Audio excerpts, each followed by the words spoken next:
माझं नाव उमाकांत रमेश मिसाळ, राहणार मुंदेफळ, तालुका मेहकर, जिल्हा बुलढाणा. आमचं मुंदेफळ हे गाव जवळपास अकोला बुलढाणा बाँड्रीवरती येतं. मी जवळपास सुनील पाटील साहेबांचे व्हिडिओ 6-7 महिन्यापासून पाहतो आणि 4-5 महिन्यापासून त्यांना भेटण्याची माझी इच्छा होती.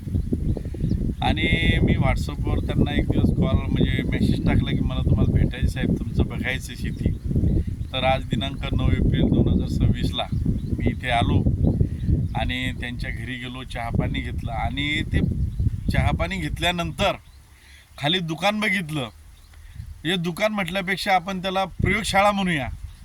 त्या प्रयोगशाळेमधलं जे काही त्यांनी ऑर्गॅनिक म्हणजे आपण सेंद्रिय प्रयोग केलेले आहेत ते प्रयोग मी स्वतः पाहिले. आणि हे प्रयोग जवळपास शेतकऱ्यांना फुकट मिळतात. फक्त माहिती नाही किंवा आपण संशोधनशील नाही, याच्यावरून माझं ते आज मनात ठरलं गेलं. त्यांचे जे प्रयोग आहेत, जी बनवण्याची पद्धत आहे, 1 नंबर आहे. सगळं सेंद्रिय आहे.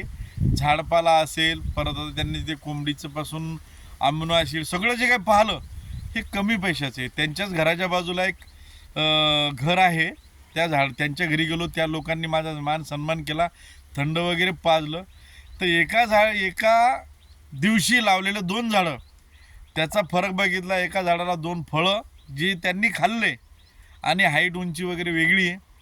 लिंबूने झाडाला बघितलं की यांचे जे कल्चर आहेत फॉर्ममध्ये टाकलेले आहेत, त्यांचे रिझल्ट खूप चांगले दिसले. झाडाची वाढ चांगली दिसली, लिंबही भरपूर आणि गच्चागच दिसले. त्यानंतर आम्ही त्यांच्या शेतामध्ये आलो. तर हा व्हिडिओ त्यांच्या शेतामधून बनवणं चालू आहे. तर त्यांनी जे 1 महिन्या अगोदर का 15 दिवसा अगोदर सांगितलं होतं 100 टनाज म्हणजे 60-70 क्विंटलची ट्राली गेली. 1 टन 10 टनाची ना. तर 10 टनाची जी ट्राली गेली ती उकरून बघितली. तर त्यांनी ज्या पद्धतीने उकरली त्याच पद्धतीने मी पण उकरून बघितली. माती मोकळी आहे, ढिसूळ आहे. परत त्यांच्या शेताचे जे ड्राम आहेत ते बघितले मी, खूप छान त्यांनी ते एक प्रकारचं कल्चरप्रमाणे नियोजन केलेले. त्यानंतर त्यांनी व्हिडिओमध्ये एक वांग्याची काही झाडं दाखवले होते, टमाट्याचे 2-3 झाडं दाखवले होते. तर मी ते टमाटर खाल्लं, 1 टमाटर खाल्लं. एवढ्या उन्हामध्ये त्या टमाट्याच्या झाडाला पानं नसताना फळं होते 5-6. तर साधारणतः टमाटे झाकून ठेवावं लागतं शेतकऱ्याला की बघ याला ऊन नाही लागलं पाहिजे. पण यांचे टमाटे उन्हात होते, म्हणजे झाडाला पानं नाहीत, पण टमाट्याची प्रक्रिया, टमाट्याच्या फळाचं कुठले नुकसान झालेलं नाही.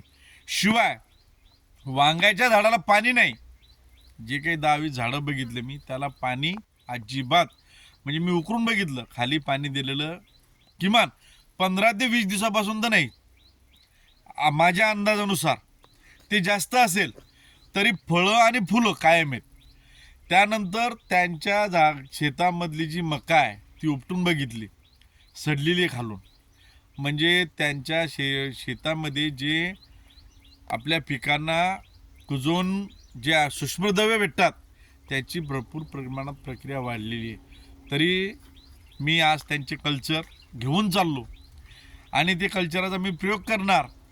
आणि या प्रयोगामध्ये खाली त्यांनी आता 1-2 मला आणखीन दुसरं दाखवलं, शेवगा, केळी आणि कोरफड.